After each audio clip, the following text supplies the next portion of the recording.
O relógio marcava quase 9 horas da noite, quando Joana apareceu no quarto da mãe, toda arrumada. O perfume doce tomava o ar, o vestido curto refletia a luz do abajur, e os olhos dela brilhavam de empolgação. Mãe, eu vou sair com minhas amigas hoje, tá? Disse mexendo os cabelos e tentando disfarçar a ansiedade.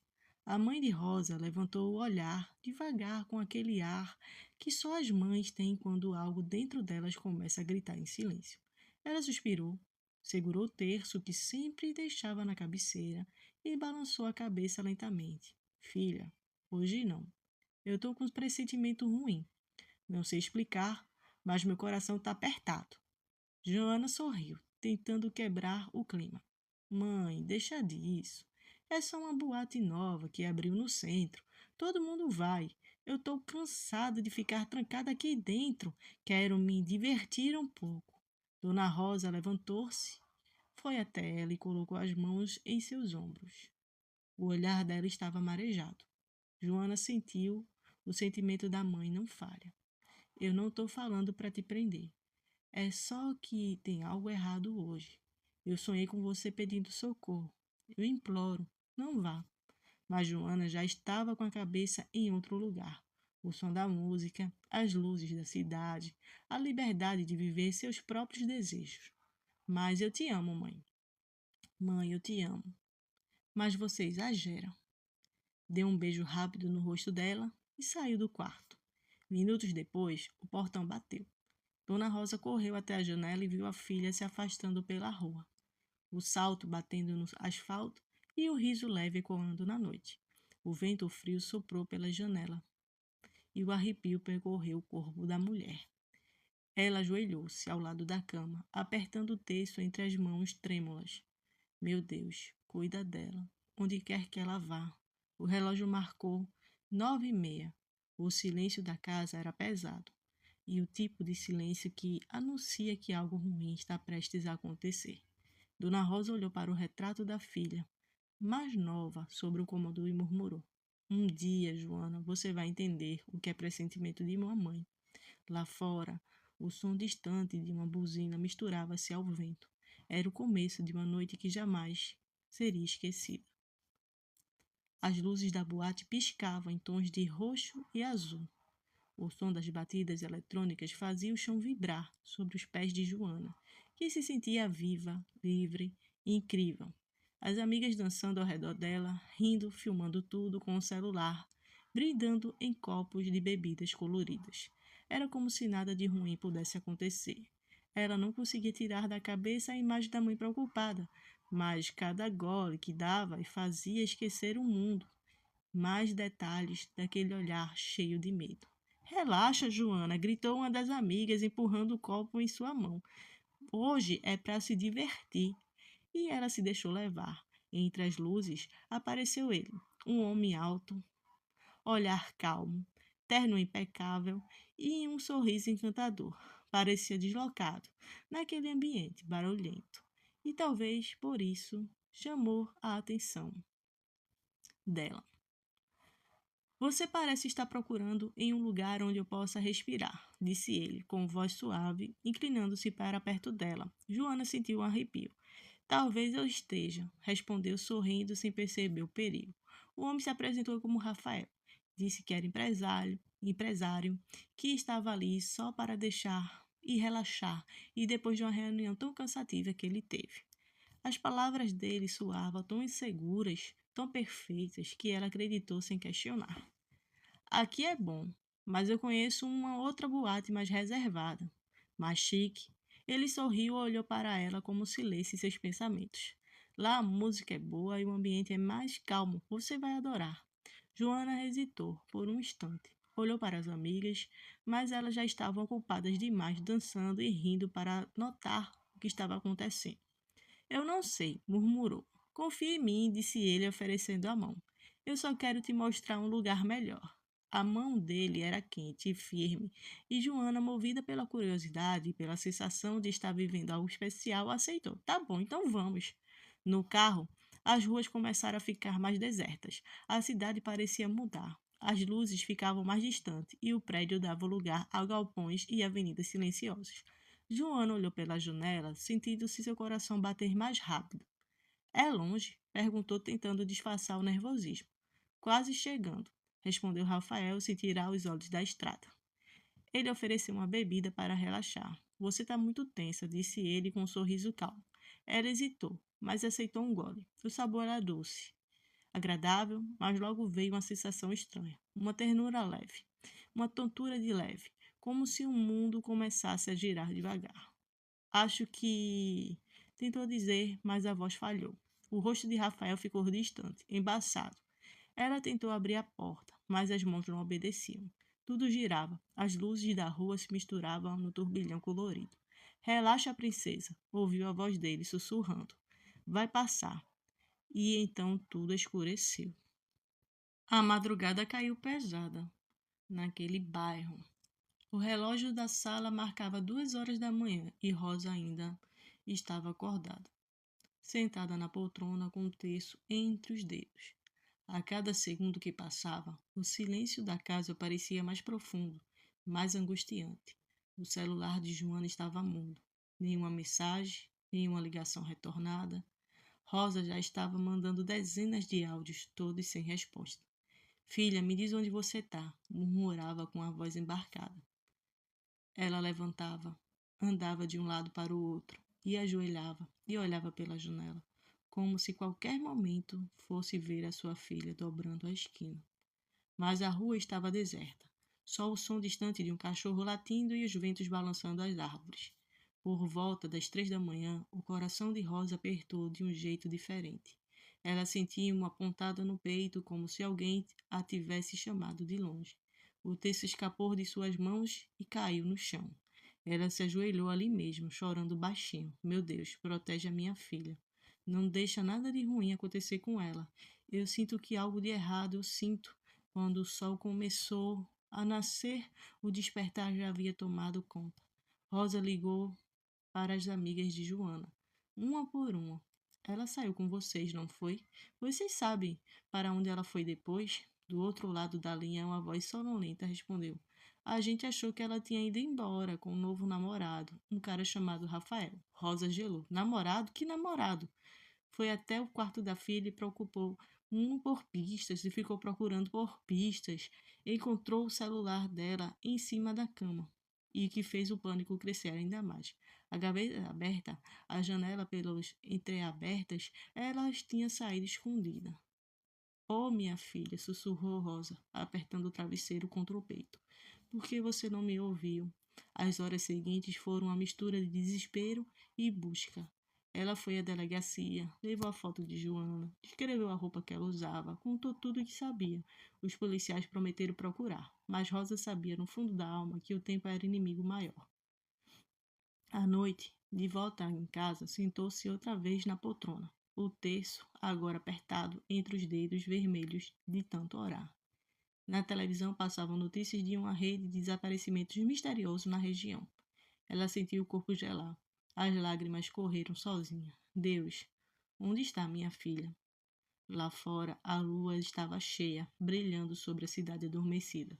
Mas para Rosa, a noite nunca mais seria apenas a noite. Seria o eco eterno do último Mãe, eu te amo, que ela ouviu.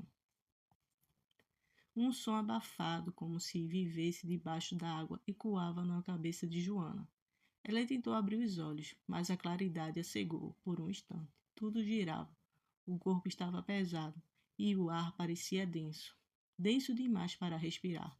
Quando finalmente conseguiu se mover, sentiu seu frio intenso. A pele arrepiada, os dedos trêmulos. Demorou alguns segundos para perceber que estava dentro de uma banheira. Uma banheira de porcelana branca, cheia de águas misturada com algo vermelho. O coração disparou. Ela tentou se levantar, mas uma dor lancinante atravessou seu corpo, vinda do lado direito do abdômen. Olhou para baixo e viu um curativo grosso, manchado de sangue seco. A respiração travou. O que é isso? Sussurrou, a voz fraca e rouca. O ambiente era frio, sem janelas, apenas uma lâmpada amarelada, pendurada no teto, balançando levemente. Do lado da banheira, sobre uma cadeira de metal, havia um bilhete. A mão de Joana tremeu tanto quando pegou. As letras estavam escritas com tinta vermelha, em um papel dobrado e úmido. Obrigada pela sua doação. O mundo pareceu parar. O som do próprio coração batendo era ensurdecedor. Ela olhou em volta, tentando entender, mas não havia ninguém. Nenhuma voz, nenhum ruído, além do seu próprio choro. Então flashes começaram a surgir em sua mente. O carro, a bebida, o sorriso de Rafael. O momento em que tudo ficou escuro. Não, não, não pode ser, soluçou. Com muito esforço saiu da banheira e ficou pensando. Se esforçou para sair da banheira, as pernas fraquejando, o corpo doía, e a cada passo parecia rasgar a pele. As paredes do lugar eram de azulejo, velhos e sujos. No canto havia uma mesa com bisturis, seringas e frascos de anestésico. O cheiro de álcool e ferro queimava as narinas. Ela tentou gritar, mas a voz saiu em um som e um sussurro seco. O pânico tomou conta. Abriu uma porta e viu um corredor estreito, mal iluminado, cheio de câmeras nas paredes. O chão frio, manchado de algo que ela não quis identificar. Alguém me ajuda, chorou, andando, cambaleando. Mas o silêncio respondeu, e no fim do corredor, uma porta metálica trancada. Ela bateu desesperada, com todas as forças que ainda restavam. Socorro, por favor, socorro. Nenhuma resposta, apenas o som distante de passos, lentos e firmes, aproximando-se. O medo tomou conta de cada fibra do seu corpo. Ela recuou, encostando-se na parede, o bilhete ainda preso entre os dedos trêmulos. E então a luz piscou. Uma sombra apareceu na porta, alta e imóvel. E uma voz masculina ecoou com a calma, fria como gelo. E já está acordada? Joana sentiu o sangue gelar. A sombra se aproximou devagar. O som dos passos ecoava no chão frio, cada batida parecendo um golpe no peito de Joana. A sombra se aproximou, e quando a luz parou de piscar, ela pôde ver o rosto do homem. Era Rafael. Mas não havia mais nada do homem gentil e encantador da boate. O olhar dele agora era vazio, sem qualquer traço de humanidade. Você acordou mais cedo do que eu esperava, disse ele com a voz calma, quase cordial. Isso é bom, sinal de que o corpo reagiu bem. Joana deu um passo para trás e o coração acelerado. O que você fez comigo? Onde eu estou? Ele sorriu de canto como se achasse a pergunta ingênua. Você ajudou pessoas que precisavam, Joana. Deveria se sentir útil. Útil? Ela gritou chorando. Você me drogou, você me machucou. Ele caminhou até uma bancada e pegou uma prancheta, folheando calmamente os papéis. Seu rim, saudável, compatível, muito procurado. Olhou para ela. Não foi em vão. As palavras bateram como uma facada. Ela levou a mão ao curativo, sentindo respiração descontrolar. Você tirou um órgão de mim. Rafael não respondeu, apenas desviou o olhar, como se quem não vê problema algum. O mundo era movido por trocas, Joana. Uns têm de mais, outros de menos. Você foi escolhida. Joana recuou até a parede. O chão girava. A dor voltava com força. Mas junto com o medo nasceu algo mais dentro dela. Uma raiva quente, pulsante. Ela sabia que, se quisesse sobreviver, teria que lutar. Enquanto ela se distraía, ajustando alguns papéis, Joana olhou em volta e viu uma bandeja com algo, os instrumentos cirúrgicos. As mãos tremiam, mas ela agarrou o que parecia um bisturi pequeno. Quando ele se virou, ela atacou, um golpe rápido, desesperado no braço dele. Ele gritou, recuando surpreso. Joana aproveitou o momento e correu. O corredor parecia interminável. O som dos próprios passos misturava-se ao eco da respiração ofegante. Atrás dela, a voz dele surgia. Você não vai sair daqui viva. Ela empurrou uma porta que se abriu com força. A claridade do amanhecer cegou por um instante. Estava num galpão, abandonado, nos redores da cidade. Correu cambaleando até a rua, descalça, ensanguentada, chorando. Em alguns momentos, os motoristas pararam chocados. Uma mulher saiu do carro e cobriu com uma manta, chamando ajuda. Meu Deus, o que aconteceu com você? Joana só conseguiu sussurrar. Ele me roubou. Minutos depois, o som das sirenes preencheu o ar. Polícias, paramédicos, curiosos, todos ao redor da garota que sobreviveu ao inferno. Dias depois, ainda no hospital, Dona Rosa chegou correndo com o rosto em lágrimas.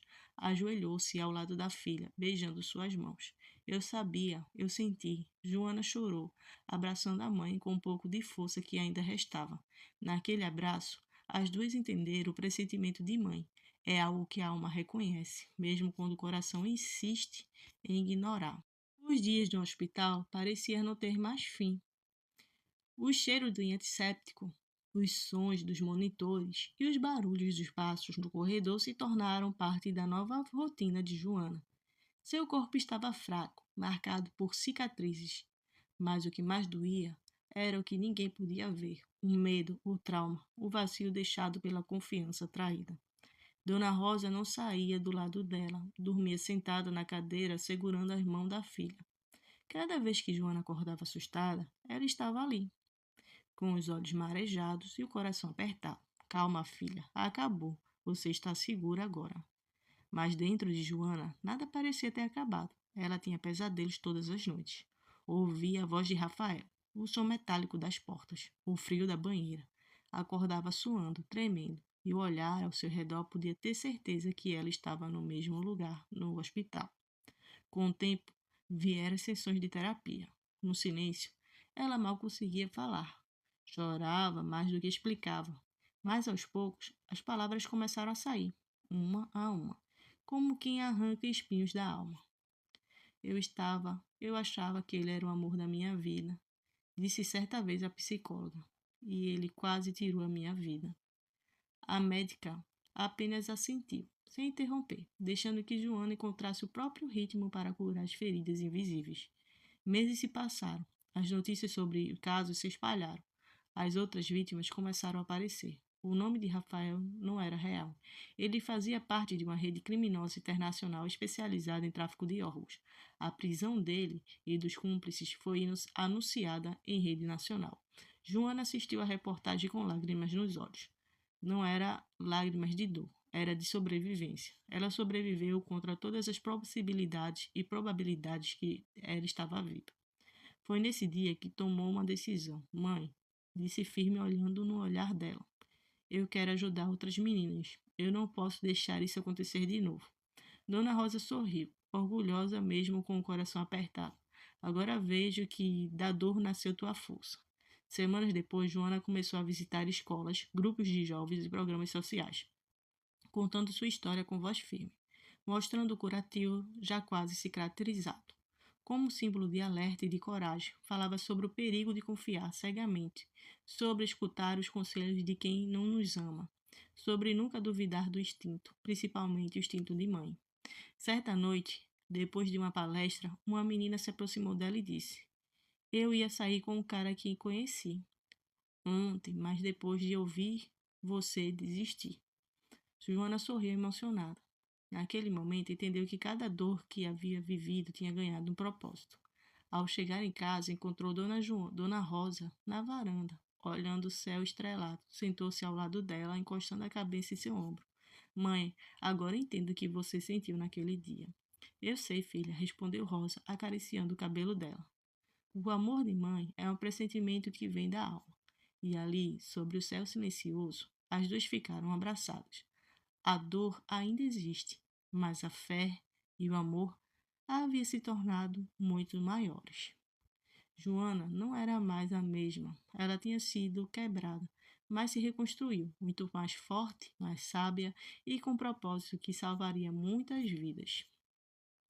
Um ano havia se passado. A cicatriz do corpo de Joana já era apenas marcas discretas, mas a da alma havia se transformado em algo maior, em voz.